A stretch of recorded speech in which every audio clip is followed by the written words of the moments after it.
Hello, this is John Quinn, and I'm here. I'm back for the Wilkes-Barre Area CTC Professional Development Session, and this is part 2, e-portfolios and why they must be mandatory.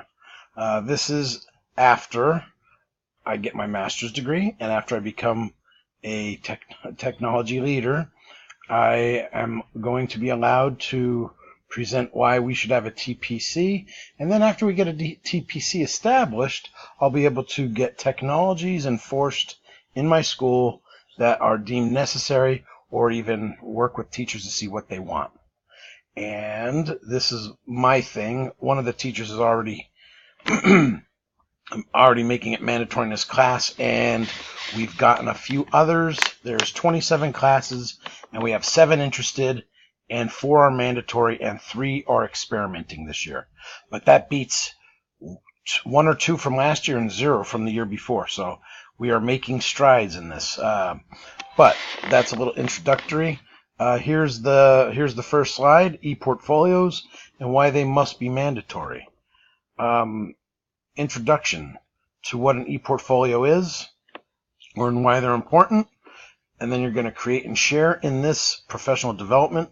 You're going to do some hands-on interactive skills, and you're going to improve yourself in the world of e-portfolios. And to be able to teach your students, you must be able to acclimate yourself to e-portfolios and immerse yourself in them until you master them. And then I got this really neat one over here. It says, children have real understanding only of that which they invest themselves. Jean Piaget. I actually got it from a woman. I don't remember what her name is. Let's see.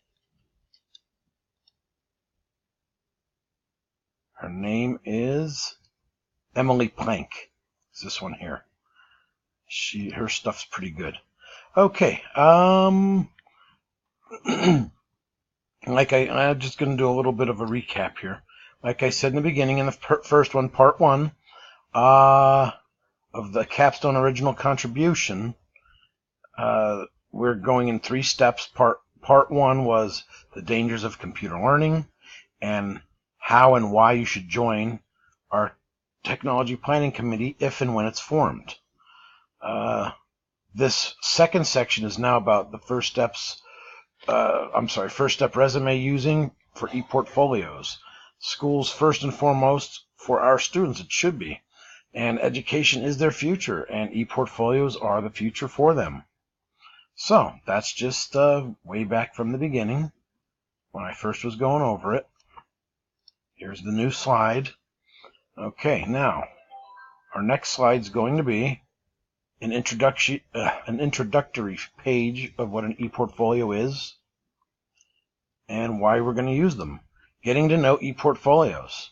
An electronic portfolio is a collection of electronic evidence based and assembled and managed by a user, and in this particular scenario, it's going to be used by a user who's a student, and they will be monitored by a teacher, a teacher's aide, or technology specialist, or a technology leader, and this e-portfolio will be managed through the use of cloud computing.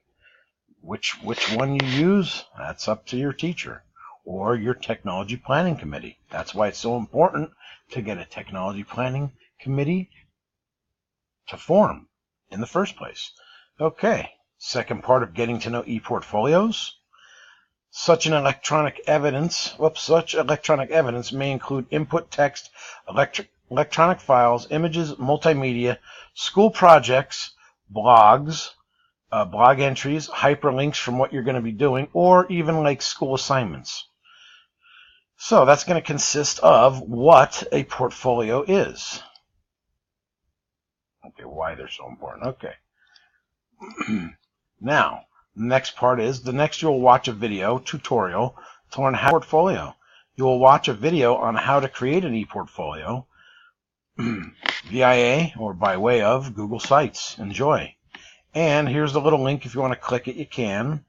This will bring you up. It says follow along. Click the link below to the right, below and to the right of the arrows. So right here, you click on this, and it'll bring you up to this.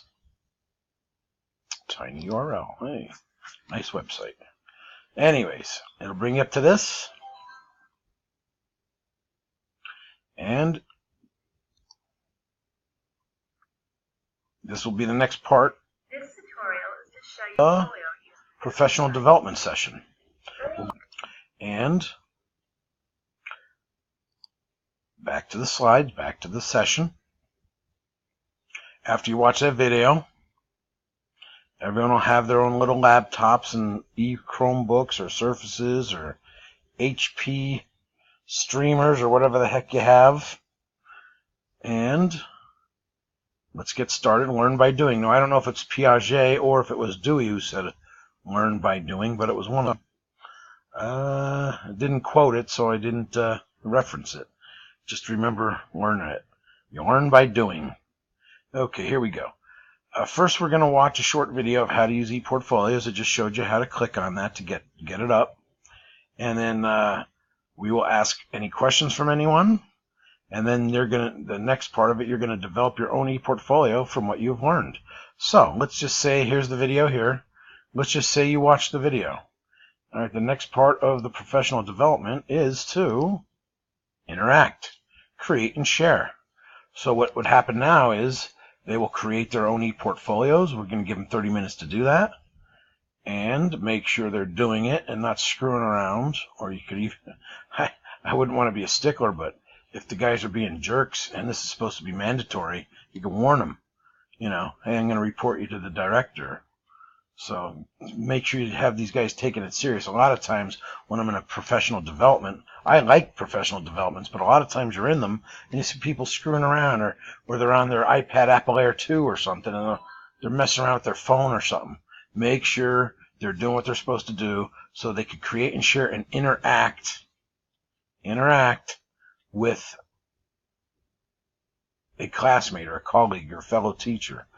Okay, they're going to create that for 30 minutes. Let's pretend 30 minutes has passed by. Okay, then they're going to exchange their ePortfolios, and we're going to give them 20 minutes so they could look over each other's ePortfolios.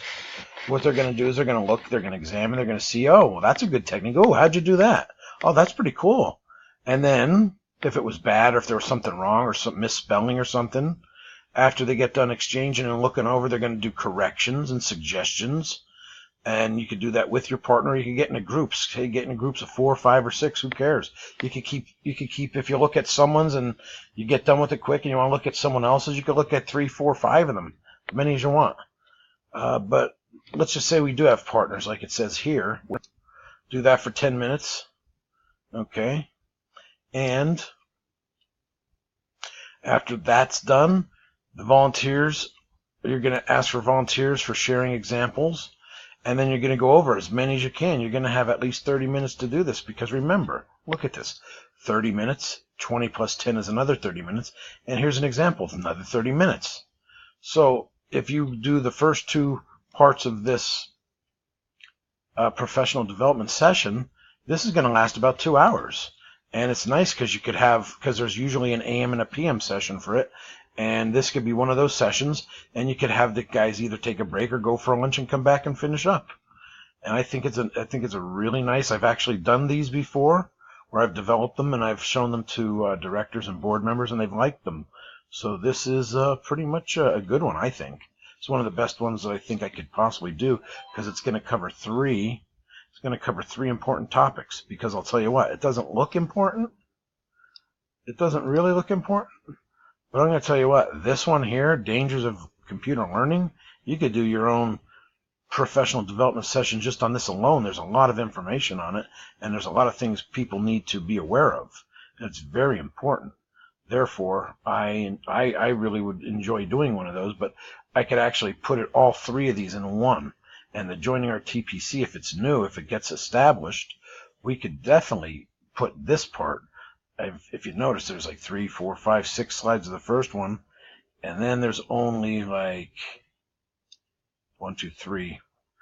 Yeah, there's like 7 or 8 slides here, then 3 slides here, and then this one's like 4 or 5 slides. So, but the ePortfolio one will definitely take the longest of them all.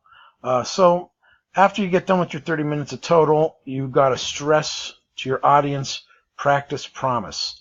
Basically, they need to promise that they're going to practice to work on these e-portfolios with their students. They should actually do some themselves or examples. They should make projects with them and then put e-portfolios of the same kind of projects that they did with their students. They could be teaching their students hands-on as the students are watching them produce. They could get done with their production and then put it into their own e-portfolio, and then they could show the kids what they're doing with it. I think it's a really, really good thing, and I've seen the HVAC teacher at my school do it, and he's wonderful with the kids. He really does a great job with these kids.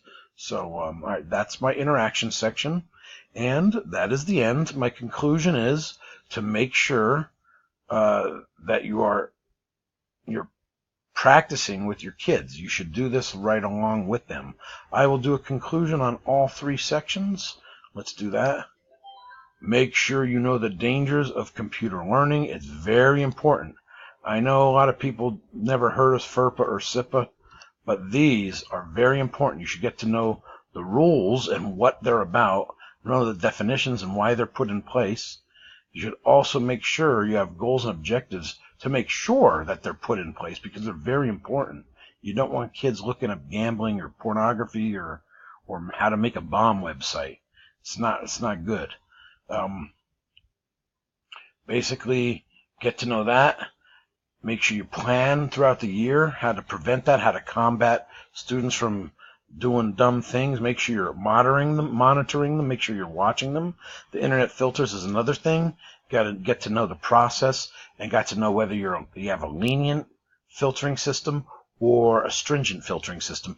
And you need to know which sites should be unblocked or not be in that filtering process. So you'll know, and then you could have your IT guys get those out of certain like the certain blocked ones. Get them out of the filter. Okay. Prevention of theft and computer damage. Same thing. Make sure your kids are on up and up and they're not damaging or stealing anything. And you have to be paying attention to them. Passwords, please be careful. Make sure you are not leaving it anywhere near your computer or having really easy things that they could guess. Your technology planning committee, it's a good thing to join. Again, it's something to make sure that the best possible technology is being implemented in your school without the waste or fervor of any type of bad things going on the the school board or whatever. Make sure that they're doing what they're supposed to do. Make sure you're getting the best bang for your buck. Make sure your kids are getting the best possible technologies. And e-portfolios, we just went over them. Very, very important thing. It's basically the most important thing about the e-portfolio. I didn't touch on it, but the most important thing is it's a resume for the future of your students. And it's very important. It's very, very important. Like if say, like, why are we doing this? Well, we were doing this for our kids because the kids are the most important thing in our educational system. If the kids can't get a good job because you're not preparing them properly, or you're not going to do something like this, which is going to help them, then you ought to be ashamed of yourself as a teacher. So that's here's the reference section, and my conclusions: just make sure you're putting full effort in to help your students get full effort in life, because these e-portfolios can be a very, very important tool as a reference material for when they're going to get future jobs. It's basically called getting the job of your dreams, and e-portfolios can really help. Okay, again, my name is John Quinn, and thank you for watching. This has been the WBA-CTC Professional Development Session number 2. Thank you for watching. I appreciate it. Bye-bye.